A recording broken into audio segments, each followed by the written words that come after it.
do now is take another example and have a look at measuring standard electrode potential. So this example is the zinc half cell. So we had the copper half cell in the previous video. Now we're going to measure how much of the 1.1 volts from our copper zinc cell came from zinc. You might be able to figure it out knowing how much came from copper, but let's have a look. So remember that when we write the equation, it must be written as a reduction. So can you work out which of those two things is reduced to form the other one and write a half equation? It should look like that. Now we're going to set up our beaker diagram. So remember for our beaker diagram that the IUPAC convention says that the left-hand side is the hydrogen half cell and that the right-hand side is the thing that we're trying to measure. All the species need to be involved, so if you can't remember how to label the hydrogen half cell, go back and have a look. If you can't remember how to label the zinc half cell, go back and have a look. Can you fill this picture with labels? So there we go, we've got some labels on there. Remember that on the left-hand side we've got our standard hydrogen half cell. We've got to have the two components of the hydrogen half equation, which is H plus and H2. And on the right-hand side we've got the two components of the zinc half equation, Zn and Zn2+. And we've connected them via wires and a voltmeter and a salt bridge. Now what happens when you set this up is that the voltmeter, initially, if you set it up that way with it, normally you would put the thing on the right connected to the positive terminal, it actually reads minus 0.76. So then you swap around the positive and the negative terminals on wires on your cell, and now you've got your zinc connected to the negative terminal, the black wire, to get a positive reading. And because of that, we'd say that zinc is a negative electrode because it's connected to the negative terminal.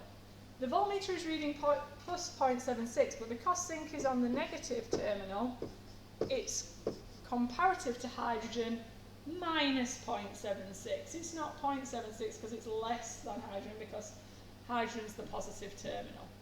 Electrons are going to flow. They always flow from the negative terminal to the positive, because reduction is going to occur at the positive terminal, so electrons are needed there. So it's going to flow from the zinc electrode, our negative electrode, to the platinum electrode of the hydrogen half cell. It's going to flow that way. So actually in this picture, the electrons are going to flow this way, towards the hydrogen. So how would we do that conventional representation? So my key rule is draw the salt bridge first. So put your double lines in the middle. Now the IUPAC convention is that the hydrogen one is always on the left, and we're going to put the highest oxidation state closest to the salt bridge.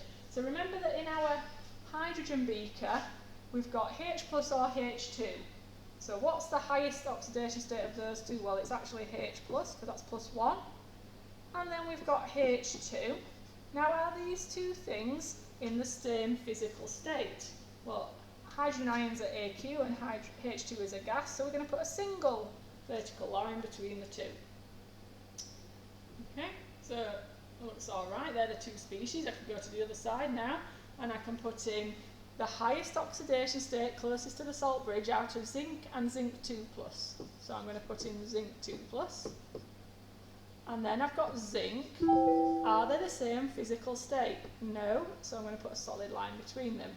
And then the last double check is I've got to be able to connect crocodile clips to the two things at the outside. Are the two things at the outside the metals that allow the electrons to flow? And at the moment, the zinc on the right is, but hydrogen gas is not a metal. What metal do we use when we haven't got a metal available? We use platinum, and platinum's a solid and hydrogen's a gas, so we have another phase boundary. And now we have completed our conventional representation. And the value for this cell, the electrode potential, is minus 0.76 volts.